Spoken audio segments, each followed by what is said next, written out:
Assalamualaikum warahmatullahi wabarakatuh. Sobat Jejak Islam yang dimuliakan Allah, semoga kita selalu dalam keadaan sehat walafiat. Amin ya rabbal alamin. Siapakah Ibnu Abbas? Ia juga dikenal dengan julukan Hibrul Ummah atau pemimpin umat, atau imam tafsir atau ahli tafsir. Nama asli beliau adalah Abdullah bin Abbas atau Ibnu Abbas, adalah salah satu sahabat Nabi SAW. Ibnu Abbas juga merupakan periwayat hadis. Dia meriwayatkan lebih dari 1.600 hadis. Jumlah ini membuat Ibnu Abbas menjadi periwayat hadis terbanyak kelima. Ibnu Abbas adalah sepupu Nabi Muhammad SAW yang usianya terpaut jauh. Ibnu Abbas lahir saat Nabi Muhammad sudah 10 tahun diangkat menjadi Rasul. Saat Ibnu Abbas masih kanak-kanak, Rasulullah sering mendoakannya ketika mereka berjumpa.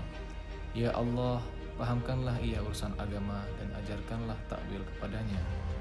Doa Nabi Muhammad. Ibnu Abbas kecil selalu rajin menghadiri setiap majelis dan kajian Rasulullah. Dia selalu mengingat setiap ucapan sang Nabi. Ibnu Abbas juga haus akan ilmu pengetahuan. Setiap mendapatkan ilmu baru, dia selalu mencari tahu ilmu tersebut hingga ke akar-akarnya. Dia tak sungkan bertanya hingga ke puluhan sahabat Nabi lainnya untuk memastikan ilmu atau informasi yang ia dapat. Dari situlah asal-usul hadis sahih yang diriwayatkan Ibnu Abbas. Di usia yang sangat muda, Ibnu Abbas sudah menguasai tafsir Al-Quran, hisab, fikih, hikmah, dan ilmu takwil. Ibnu Abbas pun mendapat gelar ulama umat Muhammad, Hibrul Ummah atau pemimpin umat, Al-Bahr yaitu lautan karena luasnya ilmu, Faqihul Asr orang yang pandai memahami agama di masanya. Umar bin Khattab bahkan juga menjuluki Ibnu Abbas sebagai pemuda yang tua karena memiliki ilmu yang dalam seperti orang tua di usianya yang sangat muda. Umar selalu minta pendapat Ibnu Abbas setiap kali mendapatkan persoalan.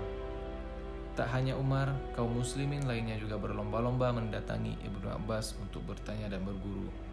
Ibnu Abbas bakal menjawab setiap pertanyaan yang diberikan kepada. Ibnu Abbas juga memegang peran penting dalam membantu berbagai persoalan di masa Khulafaur Rasyidin Ali bin Abi Thalib.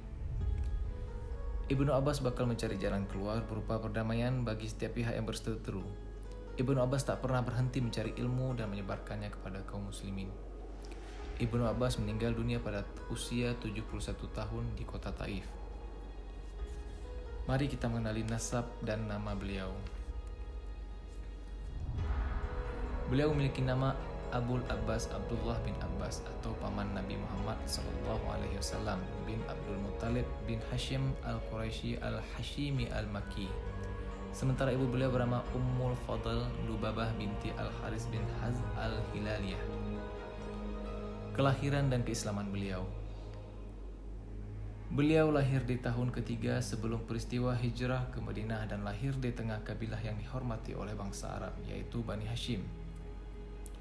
Beliau juga meriwayatkan hadis dari Nabi Muhammad SAW, Umar bin Khattab, Ali bin Abi Thalib, Mu'az bin Jabal, Abdurrahman bin Auf, Abu Sufyan, As-Sakhar bin Harb, Abu Zar al-Ghifari, Ubay bin Ka'ab, Zaid bin Thabit, dan para sahabat lainnya. Dari dua sahabat terakhirlah beliau membacakan Al-Quran. Sementara yang meriwayatkan hadis dari beliau diantaranya Ali bin Abdullah bin Abbas, Abdullah bin Ma'bad, Ikrimah, Quraib, Abu Ma'bad Nafid, Anas bin Malik, Abu At-Tufail, dan lain-lainnya. Bahkan diriwayatkan dalam Tahzib Al-Kamal disebutkan bahwa perawi yang meriwayatkan hadis dari beliau mencapai 197 orang. Pelajaran dari wasiat Rasulullah SAW kepada Abdullah bin Abbas. Dalam sebuah hadis, Abdullah bin Abbas radhiyallahu anhu pernah mengatakan, suatu hari aku bersama Rasulullah SAW, kemudian beliau berpesan kepadaku, "Nak, aku ajarkan kepadamu beberapa perkara. Jagalah Allah, niscaya Allah akan menjagamu. Jagalah Allah, niscaya engkau akan dapati Allah di hadapanmu. Jika hendak meminta, maka mintalah hanya kepada Allah. Dan jika mencari pertolongan, maka carilah hanya kepada Allah.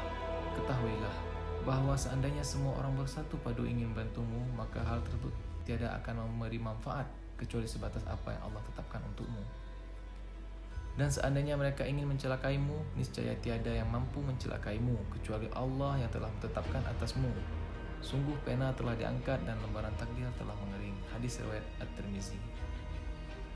Dalam hadis ini ada beberapa pelajaran yang bisa kita ambil.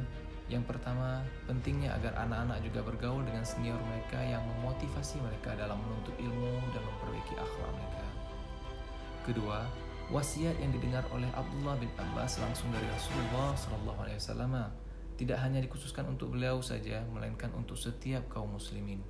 Ketiga, Nabi Muhammad SAW mengkhususkan beliau mendengarkan wasiat yang begitu berharga di usia Abdullah bin Abbas yang masih sangat muda, menunjukkan kepercayaan Nabi terhadap kecerdasan yang Allah berikan kepada Abdullah bin Abbas. Keutamaan Abdullah bin Abbas radhiyallahu anhu di antara keutamaan beliau.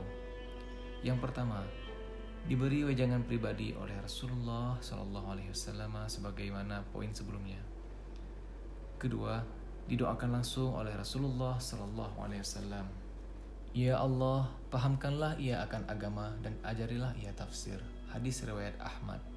Ketiga, merupakan sahabat Nabi yang diakui kepakarannya dalam masalah tafsir.